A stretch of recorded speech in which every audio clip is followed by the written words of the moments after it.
हमारे राजस्थान में जो सरकारी शिक्षा है वो बहुत मजबूत हुई है।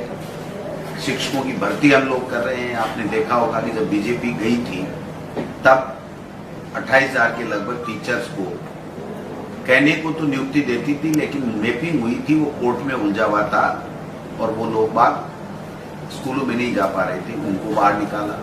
फिर जो हेडमास्टर की भर्ती थी, प्रधानाध्यापक की, लाइब्रेरी की, पीटीआई की, सेकंड ग्रेड की 9,000 9,500 की भर्ती थी, व्याख्याताओं की जो 5,000 की भर्ती थी उसको हमने धरातल पे उतारा। और जो वेटिंग के लिए जो लोग बाग कोर्ट में, हाई कोर्ट में, सुप्रीम कोर्ट में थे, उनके भी फैसले किए गए। मैं समझता हूं कि 31,000 की भर्ती रीट की एग्जाम हो चुकी है, जल्दी से इसका रिजल्ट आएगा तो उसके बाद में हम लोग कर पाएंगे। 29,000 की भर्ती हम लोग जल्दी निकालने वाले हैं, जिसमें 10,000 तो हमारे जो कंप्यूटर अनुदेशक पहली बार उनकी भर्ती होगी। सिलेक्शन बोर्ड जो कर्मचारी चयन जो हमारा कमीशन ये जो है बोर्ड है वो बोर्ड करेगा। हम लोग 6,000 के लगभग फर्स्ट ग्रेड की दोबारा भर्ती करने की बात कर रहे हैं, 10,000 सेकंड ग्रेड की भर्ती की बात कर रहे हैं। जल्दी से जल्दी हम लोग उस दिशा में आगे बढ़ रहे हैं। तो जो टीचर्स की कमी है उसको हम लोग पूरा कर रहे हैं। डीपीसी पिछले साल तक की तो हमने तकरीबन कर दी है। बाकी जितना भी शिक्षा विभाग में जो नवाचार हुआ है वो ऐतिहासिक है। सिलेक्शन बोर्ड को नोडल एजेंसी बनाया है, सिलेबस जारी कर दिया गया है। अब वो अपने शेड्यूल के हिसाब से कब एग्जाम करा सकता है वो आगे की प्रक्रिया वो करेंगे। तो जल्दी मैं समझता हूं कि इसकी विज्ञप्ति जारी होगी। लेकिन चूंकि वो कर्मचारी चयन आयोग को देखना है कि कब उसकी एग्जाम, अपनी जो बाकी एग्जाम्स हैं उनके हिसाब से कब का शेड्यूल करें। विभाग की ओर से सिलेबस वगैरह? बिल्कुल, विभाग की ओर से कोई औपचारिकताएं कोई ज्यादा शेष नहीं है, छोटी मोटी है तो वो हम लोग पूरी कर देंगे, लेकिन हमारी तरफ से कोई डिले होने वाला काम नहीं। सीट का रिजल्ट कब तक आएगा? तो माध्यमिक शिक्षा बोर्ड जो नोडल एजेंसी है वो ज्यादा जानता है। अगर कोई कोर्ट वोट में कोई नहीं रहा तो मैं समझता हूं कि महीने 1.5 महीने का समय ज्यादा से ज्यादा उन्होंने कहा था कि हम लेंगे। तो अगर कोर्ट का अभी क्या है मुझे पता नहीं, स्टेटस कोई स्टे तो नहीं होगा। सुनवाई नहीं हुई है, कल होनी नहीं, स्टे थोड़ी है, स्टे नहीं है। कोई बात नहीं, दो चीजें हैं। एक तो वो खारिज कर दिया कि जो ये बीजेपी वाले हल्ला कर रहे थे ना, ये कर दिया यार, वो बेकार हो गया यार, ये हो गया, उसको तो कर दिया। वो बीएड L1 हो रहे हैं, परिणाम पे L1 हो रहे हैं, सिर्फ L1 तो वो मैं समझता हूँ कि उसको हम एग्जामिन कर लेंगे और एजी से राय ले लेंगे कि अगर स्टे नहीं है तो वो क्या कहते हैं कि आप जारी कर सकते हो तो हम जारी कर देंगे। वो तो कोर्ट के अधीन ही होगा सारी चीजें। अगर कोर्ट उस दिन कहेगा कि इनको लेना है तो लेना है, कोर्ट कहेगा नहीं लेना है तो नहीं लेना। तो मैं समझता हूँ इसको हम एग्जामिन कर लेंगे, लेकिन हमारी तरफ से कोई डिले नहीं होना। रिक्त पदों पे किसी भी विभाग में रिक्त पदों पे, चाहे शिक्षा युक्त मान लो, हाँ। उन पर कार्मिक और वित्त विभाग की अनुमति की आवश्यकता नहीं है।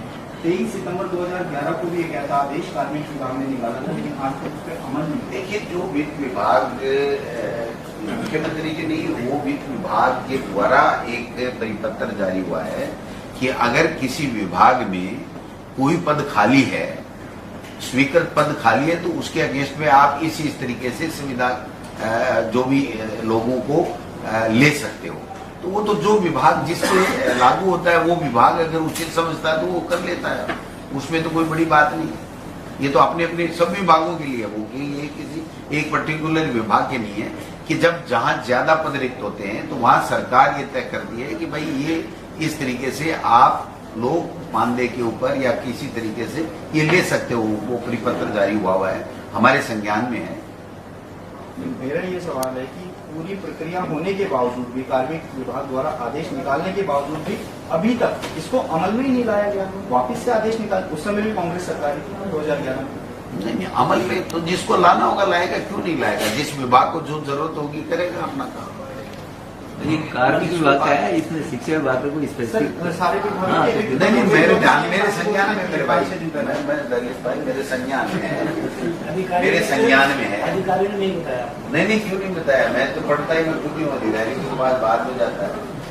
यही तो मेरी क्वालिटी है। संज्ञान में है। मेरे संज्ञान में मैं कह रहा हूँ, मेरे संज्ञान में है। मैं कब मना कर रहा हूँ ओड़ा जी को? मैं कह रहा हूँ मेरे संज्ञान में है, लेकिन वो सब विभागों के लिए जिस विभाग को उसके मुताबिक कार्यवाही करनी है वो अपनी विभाग कार्यवाही करेगा। जैसे अक्टूबर समाप्त होने को आया, बोर्ड एग्जाम के फॉर्म कब से शुरू होंगे और क्या समय पर हो पाएगी इस बार बोर्ड परीक्षा?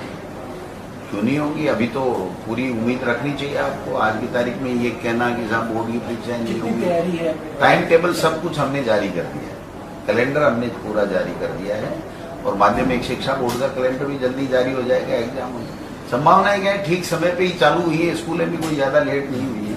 मैं समझता हूँ कि समय के ऊपर ही थोड़ा बहुत आगे पीछे चलता रहता है। तो अभी हम 29,000 निकाल रहे हैं, उसमें शायद 1,000 पदों का हमने किया है, लेकिन जो हमने देखा है आज की तारीख में जो हमारा स्टाफिंग पैटर्न है उसके मुताबिक पद बन नहीं रहे।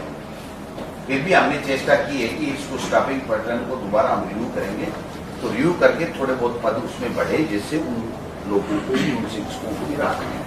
एक शिक्षा विभाग में 29,000 पदों की बात आई है, खाता तैयार किया, कौन कौन से विभाग में क्या क्या कौन से? तो मैंने जारी कर दिया, आप सबने चला भी दिया। आप कहोगे दोबारा व्हाट्सएप कर दूँ, इसलिए तो आपको पता है। देखो 10,000 के तो सेकंड ग्रेड है, 6,000 के लगभग फर्स्ट ग्रेड है, 10,000 समथिंग आपके कंप्यूटर अनुदेशक हैं। जो सेकंड ग्रेड के 10,000 हैं और 1,000 विशेष शिक्षक, कंप्यूटर अनुदेशक 10,000, पुस्तकालय अध्यक्ष 460, 461, ग्रेड 461, 461, ऐसे सारी भर्तियों में तो कमाल हो। मुख्यमंत्री जी ने आप देखो जितनी वेटिंग में थी, जितनी कोर्ट में थी उसको निकाल रहे हैं, बीजेपी के समय कोर्ट में थी उसको निकाल रहे हैं, नई भर्तियां कर रहे हैं। और ये अनर्गल तरह तरह के बीजेपी वाले जो है वो आरोप लगा रहे हैं, उसके बावजूद भी न डिग रहे हैं न। लेकिन सर आरोप नहीं, ये आप भी मानते हो वास्तविकता में पारदर्शिता नहीं हो पाती भर्तियों में? क्यों नहीं हो पाती? अभी रीट में इच्छा शक्ति होनी चाहिए ना। पकड़ा है ना हमने, ये भी तो पकड़ सकते थे ना। ये ब्लूटूथ चप्पलों में पहली बार आ रहा है क्या? डमी कैंडिडेट पहली बार आ रहे हैं क्या? हिंदुस्तान में, राजस्थान नहीं बल्कि पूरे हिंदुस्तान में किसी भी स्टेट में ये सब लोग प्रयास करते हैं। भर्ती के वक्त जो एग्जाम्स होती हैं उसमें पेपर आउट कराने का प्रयास करते हैं, नकल कराने का प्रयास करते हैं, कई जो फर्जी चीटिंग भी करते हैं कि हम करा देंगे जबकि उनका कोई लेना देना नहीं है, तो उनके साथ भी चीटिंग होती है। तो इसमें सब में सख्ताई की हमने और पहली बार ये कहा कि सरकारी कोई कर्मचारी अधिकारी अगर हो गया तो उसको हम टर्मिनेट करेंगे। पहली बार हुआ है कि कोई प्राइवेट स्कूल ने गड़बड़ कर ली तो उसकी मान्यता समाप्त कर देंगे। पहली बार फ्री के अंदर बच्चों को एग्जाम देने की बात की है। आप देखिए कि सबको फ्री एग्जाम दिलाए। 25 लाख बच्चों का जो इंतजाम करना, आने का, ले जाना का, ट्रांसपोर्टेशन का फ्री में करना, फिर लोगों से, एनजीओ से और से अपील की गई तो सारे लोग जुटे और बाहर के जो स्टेट से आए उनको भी इतना अच्छा वातावरण मिला। मैं समझता हूँ वो पकड़ा, जिनको जिन ने गड़बड़ की उसको पकड़ा और भी अभी भी जांच चल रही है। एसओजी की जांच रूप थोड़ी की। आप पटवारी में भी हुआ तो पटवारी में भी जिसने कुप्रयास करने की चेष्टा की, नकल की, उसको लोगों को पकड़ा। आज आरएस का भी है। ये बीजेपी भी तो कर तो सकती थी ना। बीजेपी तो सो रही थी जब लोग लूट रहे थे बेचारे। तो हमारी सरकार सोई भी नहीं है। हम तो विजिलेंट है पूरी तरीके से कि किसी भी बच्चे के साथ में कोई अन्याय नहीं। लोकप्रिय सरकार उसी को कहते हैं जो लोग क्या चाहते हैं उसके हिसाब से अपना कार्य योजना तैयार करें। तो जब लोगों का ये रुझान आया कि इंग्लिश मीडियम के लिए, तो हमने 5,000 की आबादी वाले 1200 स्कूलों की मुख्यमंत्री जी ने घोषणा कर दी। जब ये आया कि साहब प्री प्राइमरी खोलो, वरना तो हम तो प्राइवेट में जाना पड़ता है, नींव मजबूत बच्चे की होगी तो वो आगे जाकर के 12th तक अच्छी जो है स्कूल शिक्षा कर पाएगा। तो हमने उसके हिसाब से निर्णय ले लिया। और कोई सुझाव आप जैसे लोगों के और इसमें बेहतर आएंगे। जब ये लगा कि साहब इसमें केडर में कहीं टीचर ऐसे आ गए जो नहीं इंग्लिश मीडियम पढ़ा पाएंगे, तो हमने उसको अलग से केडर की घोषणा करी। उस दिशा में हम लोग काम करने लगे। इंफ्रास्ट्रक्चर के लिए पैसे दे रहे हैं। अभी मेरी बात हो रही थी अधिकारियों के से कि इसमें इंग्लिश मीडियम स्कूलों में जहाँ भी कंप्यूटर की, स्मार्ट क्लासेज की या किसी भी चीज़ की, खेल की सामग्री की आवश्यकता हो, फर्नीचर की आवश्यकता हो, तो आप दीजिए, इसमें पैसा दीजिए, पैसे की कोई दिक्कत नहीं है, उसको हम देंगे। तो हम अच्छा करेंगे तभी लोग आएंगे। अच्छा नहीं करेंगे तो कैसे? इंग्लिश मीडियम में अभिभावकों को रुझान ज्यादा है, लेकिन सीटों की कम है। देखिए वो तो जो व्यवस्था होती है, अभी ये जो हॉल है इसमें अगर 50 लोग आ सकते हैं तो 50 ही आएंगे, इसमें 500 नहीं ला सकते। तो जो इंफ्रास्ट्रक्चर होगा मैं समझता हूँ उसी में हम जो जितना हम बच्चों को कोविड की गाइडलाइन की पालना कराते हुए बैठा सकते हैं उतनों को बैठा पाएंगे।